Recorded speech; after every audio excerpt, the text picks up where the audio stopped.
Fala galera, estamos de volta e mais uma vez vamos estudar um pouco mais sobre estática e hoje a gente vai começar a falar sobre o corpo extenso. Antes da gente falar do corpo extenso, vamos lembrar o que não é o corpo extenso, que é o ponto material. Ele é um ponto, né? Então a gente não dá dimensão a ele, a gente esquece que ele tem tamanho, que ele tem largura.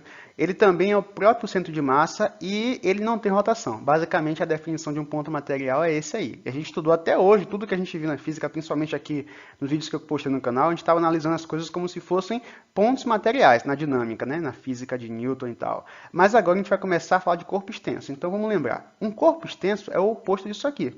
Ele tem dimensões, sim, a gente não pode ignorar as dimensões dele, tem altura, largura e profundidade. Ele também possui um centro de massa definido, que a gente vai falar disso em outras aulas, que é o lugar que a força da gravidade age, né, puxando ele, que é o lugar que a gente precisa atingir para que a força, a ação se reflita em todo um corpo, é o centro da massa dele.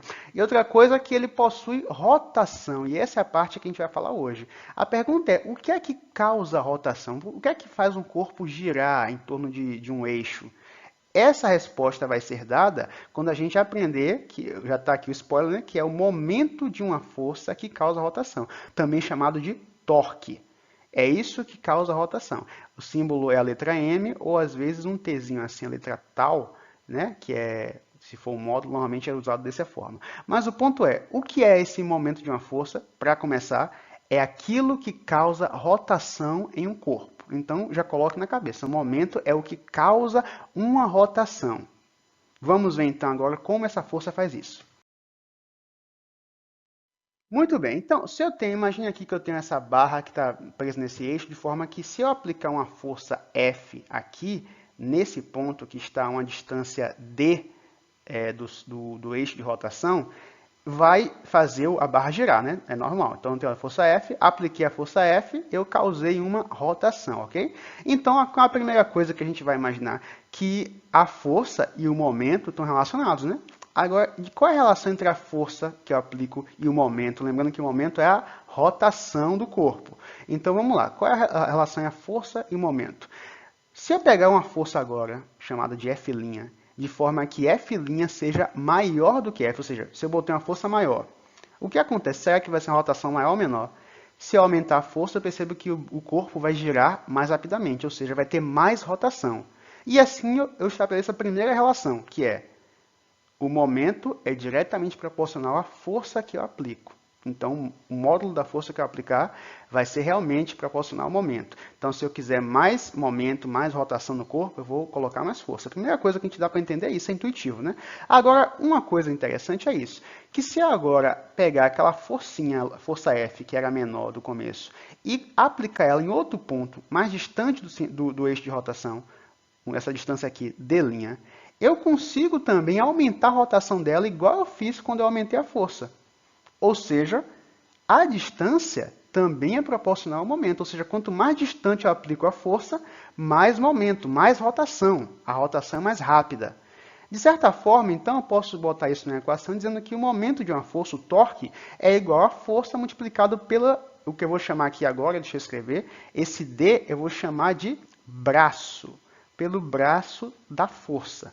E a unidade, como o nome já diz, né, força é Newton, distância é metros, então Newton vezes metros, que vai ser a unidade de momento de uma força, a unidade do torque. Então, para começo de conversa, já sabemos como calcular uma força, né? É a força, o módulo, calcular o momento. É a força multiplicado pelo braço da força, ok? Basicamente, todas as ferramentas de mecânica que você usa para apertar ou folgar parafuso é baseado nisso. Porque imagine o parafuso, quando você precisa de uma ferramenta, é porque você não consegue tirar ele com sua mão, né? Ou seja, você não tem força suficiente. Mas aí você pega a ferramenta e consegue. Você aumentou sua força, descobriu uma força oculta? Não, a força foi a mesma, mas você usou agora uma ferramenta que fez a força ser aplicada a um braço maior, uma distância, de forma que agora o momento, a rotação lá do parafuso aumentou. Então, esse é o segredo de todas essas ferramentas que você vê para apertar ou folgar parafusos. É importante ressaltar que o braço da força não é sempre a distância do eixo de rotação até o ponto que tu aplicou a força. Porque nesse caso que eu coloquei aqui, são forças com um ângulo oblíquo, né? Não estão em 90 graus certinho. Então a distância é exatamente a distância do centro de rotação, do eixo de rotação, até a linha em que fica a força. A definição mais precisa do que é braço é isso aí. Então nesse caso aí, o braço é essa distância aqui, ó, do eixo de rotação até a linha que fica a força, aqui ó, do eixo até a linha. Essa é a distância. Mas como é que eu vou calcular esse braço? Talvez pareça um pouco difícil, né? Mas a gente pode pensar em outra abordagem para entender isso aqui, né? Se a gente pensar que essa força, na verdade, pode ser decomposta, né?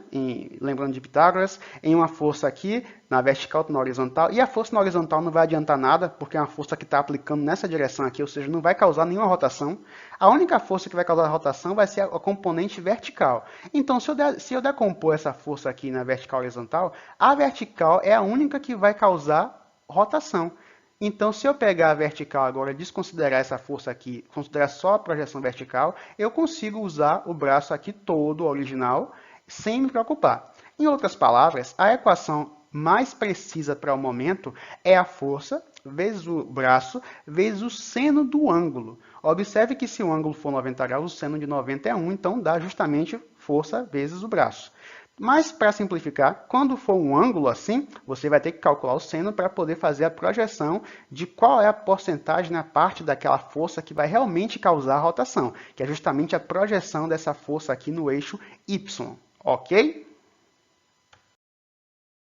E agora, para finalizar, uma convenção, na verdade não é nem convenção, é uma convenção que vem de outras convenções, né, que tem a ver com a regra da mão direita, que a gente vai ver depois no futuro, mas o ponto alto é, quando a rotação tiver o sentido anti-horário, ou seja, for esse sentido aqui, a gente vai sempre encarar que o momento ele é positivo, então vai ser um momento com sinal de mais. E se a rotação causar esse tipo aqui de rotação, sentido horário, a gente vai considerar que o momento é negativo.